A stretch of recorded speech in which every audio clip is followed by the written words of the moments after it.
Bismillahirrahmanirrahim. Assalamualaikum warahmatullahi wabarakatuh. Alhamdulillahi rabbil alamin. Wassalatu wassalamu ala ashrafil anbiya wal mursalin wa ala alihi wa sahbihi wa man tabi'ahum bi ihsanin ila yaumiddin. Rabbi shrah li sadri wa yassir li amri wahlul 'uqdatam min lisani yafqahu qawli. Subhanaka la ilma lana illa ma 'allamtana innaka antal alimul hakim. Wala haula wala quwwata illa billahil aliyyil azim. Amma ba'du. Alhamdulillah, bertemu lagi kita dalam siri kuliah ilmu usul fiqh, dan pada kali ini adalah siri yang ke-45. Kita masih membincangkan berkenaan dengan tajuk As-Sunnah. Dan pada kuliah kali ini kita akan membincangkan tentang tajuk Al-Ahkam allati ja'at biha sunnah, iaitu hukum hakam yang didatangkan ataupun yang dijelaskan oleh sunnah ataupun hadis Rasulullah sallallahu alaihi wasallam.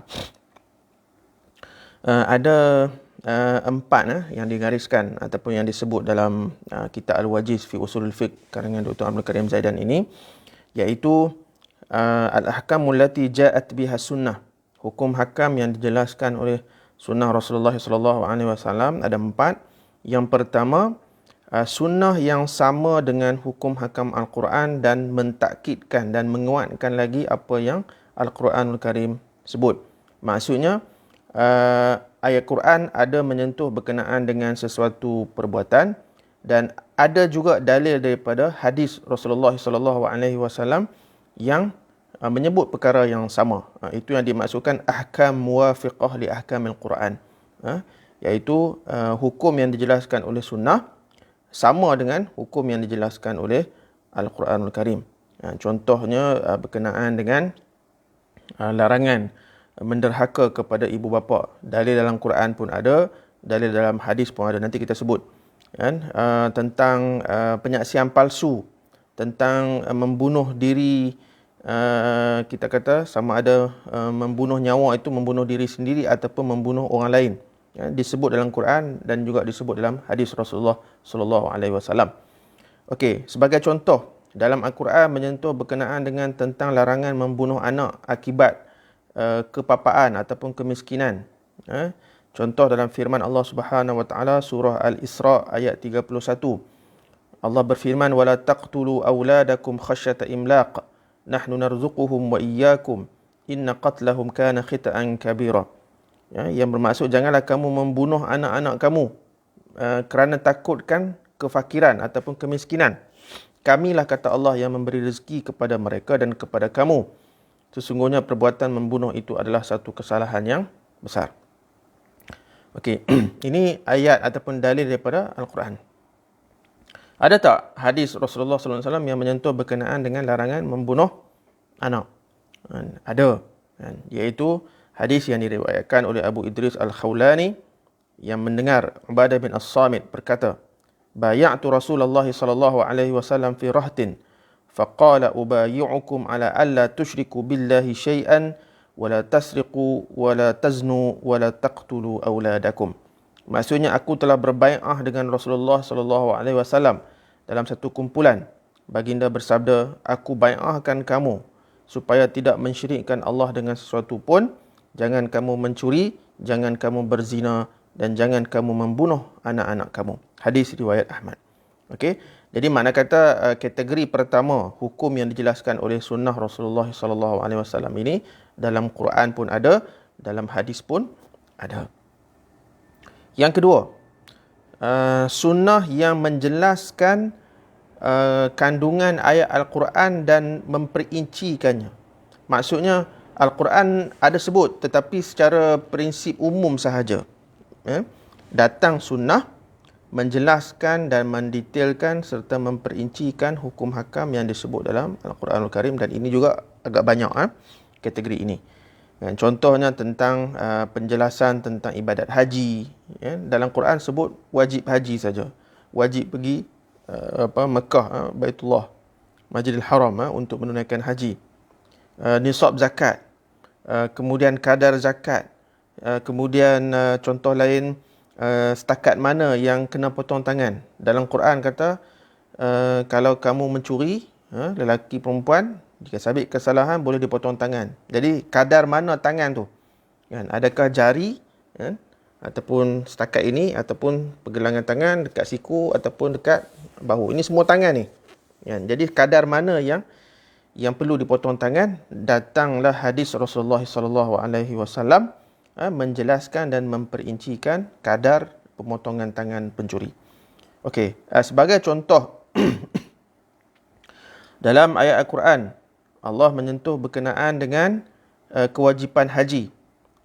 Surah Ali Imran ayat 97. Walillahi 'alan nasi hajjul baiti man istata'a ilaihi sabila. Dan Allah mewajibkan manusia mengerjakan ibadat haji dengan mengunjungi Baitullah, iaitu sesiapa yang mampu sampai kepadanya, ya. Ada istita'ah, ada kemampuan dari segi kesihatan, kewangan dan lain-lain.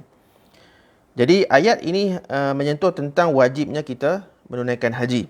Namun tidak diperincikan kaifiatnya, bila, syarat rukun tidak diperincikan.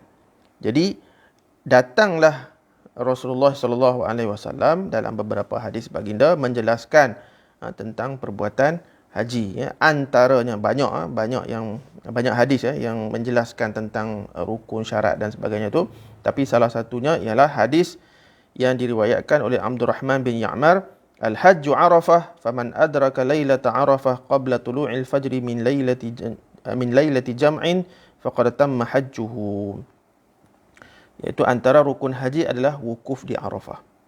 Siapa yang sempat wukuf di Arafah sebelum terbit fajar pada malam jamak, maka telah sempurnalah hajinya. Hadis riwayat An-Nasa'i. Okey. Itu kategori kedua. Kategori ketiga iaitu as-sunnah ta'ti bi ahkamin muqayyidatin li mutlaqil Quran, kan, atau mukhassisah li 'ammihi, kan. Iaitu kategori ketiga, sunnah ataupun hadis yang datang mengecilkan skop cakupan dalam Al-Quranul Karim, ataupun mentakhsiskan, mengkhususkan lafaz-lafaz umum yang ada dalam hadis. Itu yang kita maksudkan mengecilkan skop hukum Al-Quran. Okey. Jadi maksudnya sunnah itu ataupun hadis itu meletakkan batasan terhadap hukum Al-Quran dan mengkhususkan skop hukum yang disebutkan oleh Al-Quranul Karim. Contoh, dalam isu pengharaman bangkai, Allah Subhanahu Wa Taala berfirman, "Hurrimat 'alaikumul maitah." Diharamkan kepada kamu memakan bangkai binatang yang tidak disembelih mengikut syarak. Iaitu kalau kita sembelih lembu, kambing, ayam dan sebagainya, perlu putus urat halqum dan marik, dan kalau nak lebih sempurna, 2 urat wadajain yang di tepi ni. Okey. Jadi ayat Al-Quran ini bermaksud semua bangkai adalah haram dimakan. Maksudnya kena sembelih dulu. Tetapi hadis datang menjelaskan ataupun mengecilkan skop hukum yang umum ini dengan menjelaskan bahawa sebenarnya terdapat binatang-binatang tertentu yang tidak perlu disembelih, dan ia tidak menjadi bangkai kalau tidak disembelih. Contoh haiwan laut, di mana dalam hadis yang diriwayatkan oleh Abu Hurairah, Rasulullah SAW bersabda, huwa tahuru ma'u al-hillu maitatuhu. Iaitu ini berkenaan dengan air laut. Laut itu suci airnya dan halal bangkainya, iaitu binatang yang hidup dalam laut kemudian kita tangkap, macam ikan lah, ikan ke, sotong ke, whatever yang hidup dalam laut itu, kalau kita ambil dia, kemudian dia mati tanpa kita sembelih. Walaupun kalau nak ikut maksud ayat Quran tu, dia merangkumi semua, kan, dia umum, tetapi hadis ini mengecilkan skop. Sebenarnya tidak termasuk, kita panggil tidak termasuk binatang-binatang lautan, akuatik. Okey, itu contoh bagi kategori yang ketiga.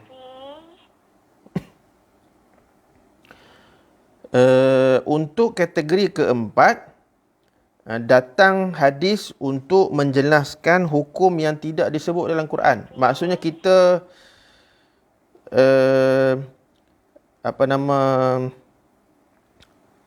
dia dalam Quran kita tak jumpa dalil. Okey. Tetapi kita hanya jumpa dalil itu, pensyariatan perbuatan itu kita jumpa dalam hadis Rasulullah sallallahu alaihi wasallam sahaja. Okey, contoh apa? Contoh tentang pengharaman keldai, pengharaman binatang-binatang buas, macam harimau, singa dan sebagainya, burung helang, dan pelbagai lagi. Banyak juga kita dapati bahawa hukum hakam tertentu tidak terdapat dalil dalam Al-Quran, namun hanya ada dalil dalam hadis Rasulullah sallallahu alaihi wasallam. Contohnya, Ibnu Zurair berkata, beliau mendengar Sayyidina Ali bin Abi Talib berkata, "Inna Nabiyallahi sallallahu alaihi wasallam akhadha hariran faja'alahu fi yaminihi wa akhadha dhahaban faja'alahu fi shimalihi thumma qala inna hadhaini haramun ala dhukuri ummati." Maksudnya, sesungguhnya Nabi sallallahu alaihi wasallam mengambil sutra dan meletakkan di tangan kanannya, dan mengambil emas dan meletakkan di tangan kirinya. Kemudian baginda bersabda, kedua-dua ini adalah haram ke atas lelaki umatku. Hadis riwayat An-Nasa'i. Jadi tentang pengharaman emas dan pengharaman sutra tidak disebut dalam Al-Quranul Karim, tapi disebut dalam hadis Rasulullah SAW. Sebab itu tuan-tuan dan puan-puan, sidang penonton sekalian, kita perlu memahami bahawa pensabitan ataupun pensyariatan hukum, dalilnya tidak semestinya kita ambil daripada Quran dan hadis. Mesti ada dua-dua tu, mesti ada dua-dua dalil daripada Quran dengan hadis baru jadi hukum. Tak. Dan sama ada hukum itu disebut dalam Quran sahaja, Al-Quran itu disebut dalam hadis sahaja, ataupun hukum itu disebut kedua-duanya. Dalam Quran pun ada, dalam hadis pun ada, tetap menjadi hukum. Sebab apa? Sebab Al-Quran atau hadis adalah sumber hukum yang muktamad dalam syariat Islam kita. Itu kita kena fahamlah. Sebab pernah saya bersembang dengan golongan maknyah, pandai mereka, mereka kata, mana ada pengharaman maknyah dalam Quran? Oh, betul juga noh. Macam mana kita nak kata maknyah tu haram kan? Sebab dalam Quran tak sebut. Okey. Rupanya pengharaman perbuatan penyerupaan lelaki terhadap perempuan ataupun penyerupaan perempuan terhadap lelaki itu memang tidak disebut dalam Al-Quranul Karim, tetapi disebut dalilnya dalam hadis Rasulullah sallallahu alaihi wasallam. Jadi sebab itu yang tadi kita katakan, dia sama ada dalil itu ada dalam Quran sahaja ataupun dalam hadis sahaja ataupun kedua-duanya ada sebut, semuanya boleh menjadi sandaran hukum, dan ada hukum yang perlu kita patuhi. Baik. Seterusnya, perbahasan seterusnya, dalalatus sunnah alal ahkam, iaitu semantik ataupun kita panggil cara pendalilan hadis terhadap hukum. Dan ini berkaitan dengan lafaz qat'i dan juga lafaz zanni yang ada dalam Quran, dalam hadis Rasulullah sallallahu alaihi wasallam. Perbahasan ini sama dengan dalalatul Quran alal ahkam. Ini berkaitan dengan lafaz qat'i ataupun tidak. Secara ringkasnya, untuk kita memahami tentang bagaimana dalalatus sunnah alal ahkam ini dan bagaimana lafaz qat'i dan lafaz zanni. Sebab itu kita perlu faham apakah yang dimaksudkan dalam dengan lafaz qat'i dan lafaz zanni yang berkaitan dengan dalalatus sunnah alal ahkam. Okey, untuk mudah faham, dalil qat'i, lafaz qat'i ini ialah sesuatu lafaz yang disebut dalam hadis Rasulullah sallallahu alaihi wasallam dan lafaz itu tidak mempunyai makna lain. Dia ada satu makna sahaja. Maka sekiranya kita jumpa dalam hadis sesuatu perkataan yang ada satu makna sahaja, maka ia adalah lafaz qat'i, dan lafaz qat'i itu tidak boleh ada khilaf. Maksudnya kalau Allah sebut yang tu lah, dia tidak boleh takwil lagi. Sebagai contoh, kalau lafaz qat'i dalam hadis tentang nombor, tentang nombor-nombor yang disebut dalam hadis Rasulullah sallallahu alaihi wasallam, contoh hadis yang diriwayatkan oleh Qabisah bin Zu'aib radhiyallahu anhu. Beliau berkata, ini berkaitan dengan miras. Ja'atil jaddatu ila Abi Bakr as-Siddiq tas'aluhu mirasaha faqala ma laki fi kitabillahi ta'ala syai'un wa ma alimtu laki fi sunnati nabiyillahi sallallahu alaihi wasallam syai'an farji'i hatta as'ala an-nas. Fasa'ala an-nas faqala al-Mughirah bin Syu'bah hadaratu Rasulullah sallallahu alaihi wasallam a'taha as-sudus. Seorang nenek kan, ini berlaku kematian. Kemudian datang nenek ini berjumpa dengan Sayyidina Abu Bakar As-Siddiq. Bertanyakan apakah bahagian miras dia. Lalu Abu Bakar berkata, aku tidak menjumpai dalil bahagian nenek dalam Quran, dan tidak pula aku tahu ada dalil daripada hadis Rasulullah sallallahu alaihi wasallam. Hang balik dulu, pulanglah dulu sehingga aku bertanyakan kepada orang ramai, yakni para ulama kalangan para sahabat. Lalu Abu Bakar As-Siddiq bertanya tentang urusan ataupun perkara tersebut, dan sahabat Rasulullah yang bernama Al-Mughirah bin Syu'bah berkata, ya, aku pernah mendengar dan pernah menghadiri majlis Rasulullah sallallahu alaihi wasallam di mana Rasulullah memberikan nenek 1/6. Okey, jadi perkataan nombor yang ada dalam hadis ini ialah 1/6 as-sudus. Jadi bila sebut saja nombor, sama ada dalam Quran ke, dalam hadis ke, bila sebut nombor, maka kita dah tak boleh nak takwil apa-apa dah. Sebab apa? Nombor adalah qat'i, sebab nombor ni ada satu makna saja. Kalau dia sebut 6, 6. Kalau dia sebut 1/6, maknanya satu bahagian daripada 6 bahagian. Jadi 1/6 adalah milik nenek. Okey? Ini adalah bahagian miras, maka perlu diberi 1/6 bahagian peninggalan si mati kepada nenek dalam kes ini. Okey, manakala sebaliknya, dia ada satu istilah yang lain yang dinamakan lafaz zanni. Lafaz zanni dia lawan kepada lafaz qat'i. Kalau lafaz qat'i iaitu lafaz ataupun perkataan yang ada satu makna sahaja dan tidak boleh takwil, manakala lafaz zanni adalah satu perkataan ataupun satu lafaz yang ada dalam hadis dan dia ada 2-3 makna. Apabila ada 2-3 makna, ini akan berlaku khilaf di kalangan para ulama dalam memahami maksud hadis tersebut. Contoh hadis yang diriwayatkan oleh Ubadah bin As-Samit radhiyallahu anhu, la salata liman lam yaqra bi Fatihatil Kitab. Kan? So kalau kita terjemah secara literal secara terjemahan biasa, tidak ada solat bagi sesiapa yang tidak membaca surah Al-Fatihah. Kan? Hadis ini diriwayatkan oleh Al-Bukhari. Okey, lafaz tidak ada solat bermaksud dari segi bahasa Arab bermaksud ataupun memberi makna ada dua makna. Iaitu sama ada tidak ada solat ini bermaksud tidak sah, ataupun tidak ada solat ini bermaksud tidak sempurna. Kan? Oleh kerana perkataan ini mempunyai dua makna, kan, maka automatik lafaz itu menjadi zanni. Kan? Jadi ulama berbeza pandangan ketika membicarakan tentang solat orang yang tidak membaca surah Al-Fatihah. Okey, sebahagian ulama mentafsirkan perkataan tidak ada solat itu bermaksud tidak sah, iaitu ini adalah pandangan jumhur ulama termasuk mazhab Syafi'i.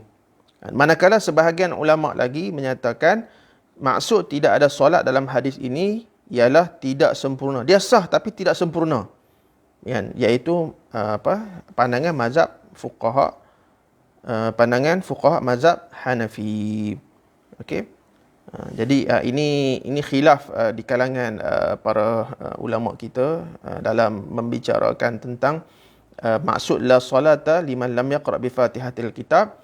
Dan ini untuk makluman tuan-tuan dan puan-puan sidang penonton sekalian, bacaan Al-Fatihah dalam mazhab kita, mazhab Syafi'i dan jumhur, siapa tak baca surah Fatihah batal solat. Okey. Tapi kalau dalam mazhab Hanafi, kalau siapa tak baca surah Fatihah, kan, solat dia masih sah, tetapi dia kena selagi mana dia membaca ayat-ayat Al-Quran. Sebab apa? Sebab bacaan Fatihah bagi mazhab Hanafi adalah wajib dan dia bukan fardu. Kerana mazhab Hanafi membezakan antara maksud fardu dan juga makna wajib. Saya tidak mahu ulang balik poin ini sebab kita dah bincang lama dulu dalam bab beza antara wajib dengan fardu di kalangan para ulama usul fiqh. Cuma ini sebut secara umum untuk kita memahami maksud berkenaan dengan lafaz qat'i dan juga lafaz zonni. Jadi alhamdulillah kita telah pun selesai membicarakan tentang tajuk as-sunnah dan kita pun telah selesai dua dalil yang menjadi sumber rujukan utama kepada syariat Islam, kepada fiqh Islami, iaitu dalil Al-Quran dan juga dalil hadis Rasulullah SAW. Dan insya-Allah untuk kuliah yang akan datang kita akan masuk kepada tajuk ijma', iaitu sumber yang ketiga. Apa yang baik itu datangnya daripada Allah Subhanahu wa taala, apa yang kurang itu datangnya daripada diri saya. Aqulu qawli hadza wa astaghfirullahal azim li wa lakum. Wassalamualaikum warahmatullahi wabarakatuh.